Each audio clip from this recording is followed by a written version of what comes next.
On the next Quilt Show, just when you thought you'd seen it all, pop up goes the quilt.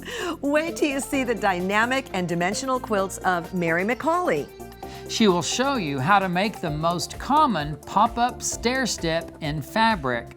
Plus, Mary says even though her vessels seem very challenging, she promises you will recognize all the techniques she works with in making these stand-up stunners. When these are displayed, I ask the curator to put it down low enough for people to look in, and then I always put something inside to reward them for looking inside. What you got?